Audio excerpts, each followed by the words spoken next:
the Oslo Plaza Hotel. In 1995, it was a beacon of luxury in Norway, a tower of glass and steel where diplomats slept and business deals were struck. But on the 28th floor, behind the heavy oak door of room 2805, a tragedy was unfolding that would defy explanation. For decades, security guard Raphael Soray knocks on the door. The guest inside has overstayed. The credit card on file is invalid. He asks for an apology. He expects a confused tourist. Instead, he gets an answer that no one wants to hear. The guard freezes. The sound came from inside the room. Someone was waiting for him to knock. He retreated to call the police. For 15 minutes, the hallway was empty. No cameras, no witnesses. 3 days earlier, the woman checked in. She was elegant. Dark hair. She speaks English with an accent that drifts between German and Belgian. On the registration card, she wrote 2 names, Jennifer Fairgate and Lois Fairgate. She signed for both. Was she expecting a husband? A partner? In a 5-star hotel, procedure is strict.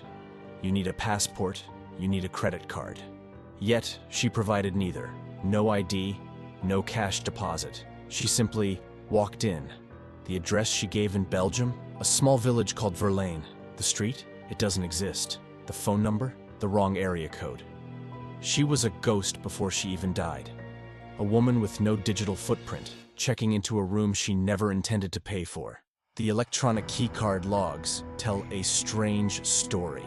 She stayed for 3 nights, but for 20 hours, almost an entire day, she was gone. When she was in the room, the Do Not Disturb sign never moved. Maids didn't enter to clean.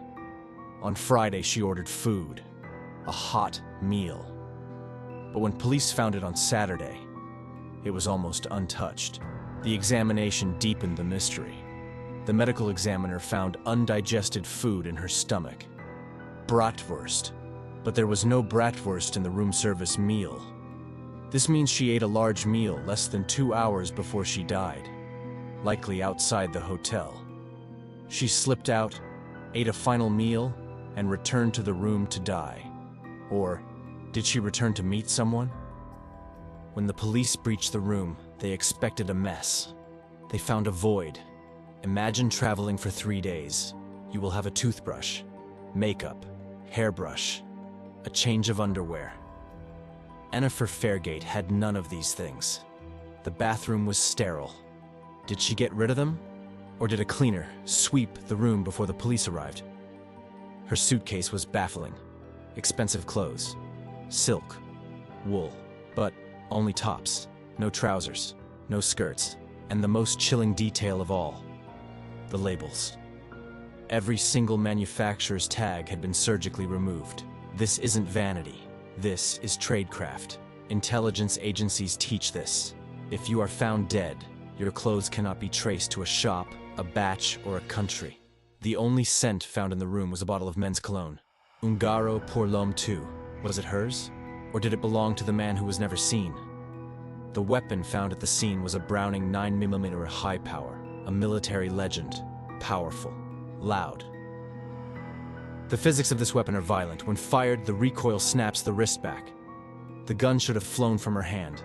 Instead, she was found gripping it.